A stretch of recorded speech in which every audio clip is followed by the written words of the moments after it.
Hello বন্ধুরা, আজকে করব কাচকি মাছের বাটি চচ্চড়ি। দেখো তার জন্য কি কি লাগবে।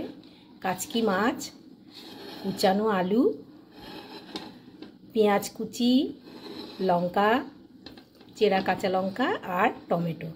তো চলো আগে আমি এই সব কিছু দিয়ে হাতে মাখিয়ে নিই। প্রথমে আলুটা দিয়ে দিলাম,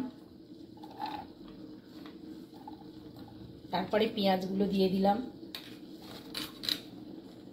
চেরা কাঁচা লঙ্কা, দিয়ে দিলাম টমেটো।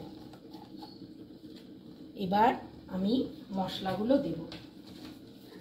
তোমরা হয়তো ভাববে যে কাচকি মাছটা আগে দিলাম না কেন। কাচকি মাছটা খুব নরম, ওটা দিয়ে বেশি মাখানো যাবে না। তো সেই জন্য আমি শক্ত জিনিসগুলো আগে মশলা দিয়ে মাখিয়ে একটু নরম করে নেব। শক্ত জিনিসগুলো মশলা দিয়ে মাখালে একটু নরম হয়ে যাবে, তখন আমি দিয়ে দেব কাচকি মাছটা। লঙ্কার গুঁড়ো, জিরের গুঁড়ো, হলুদ গুঁড়ো আগে দিয়ে দিয়েছি, আর একটু দিয়ে দিলাম। দেব বেশ খানিকটা তেল দিয়ে আগে এটাকে মাখিয়ে নেব ভালো করে।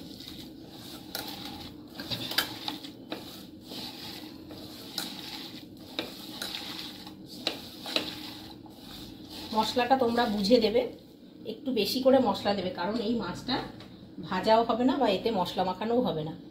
এবার আমি মাছটা দিয়ে দেব, দিয়ে হালকা হাতে মাখিয়ে নেব।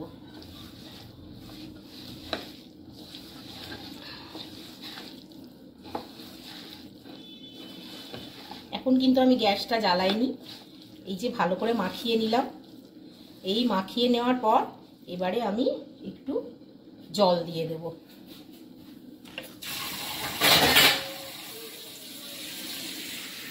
দেখতেই কতটা লোভনীয় হয়ে গেছে। এবার এই হাত ধোয়ার জলটা দিয়ে দেবে। খুব সামান্য জল দেবে বন্ধুরা, এই মাছ খুব তাড়াতাড়ি হয়ে যায়। এবারে গ্যাসটা জ্বালিয়ে দেব।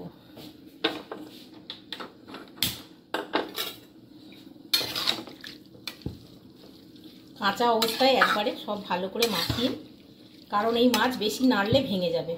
জাস্ট ঢাকা দিয়ে বসিয়ে রাখবো গ্যাস আস্তে করে। কতটা লোভনীয় লাগছে দেখতে, খেতেও ঠিক অতটাই লোভনীয় হবে। খুব চটজলদি একটা রেসিপি, তোমরাও ট্রাই করো। চলো ফিরে আসছি রান্নার পরে। দেখো আমার মাছের ঝালটা হয়ে গেল, হাতে মাখানো কাচকি মাছ আলুর চচ্চড়ি হয়ে গেছে। এবারে আমি ওপর থেকে ধনেপাতা দিয়ে দেবো। কুচানো ধনেপাতা দিয়ে দিচ্ছি।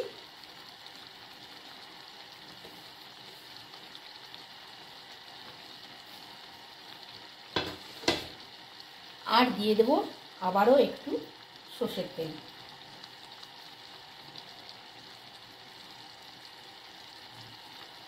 এই কাঁচা হাতে মাখা মাছের বা যে কোনো মাছের ঝালে নামাবার সময় একটু কাঁচা সর্ষের তেল দিয়ে নামাবে, তার টেস্টটা অনেক এনহান্স হবে।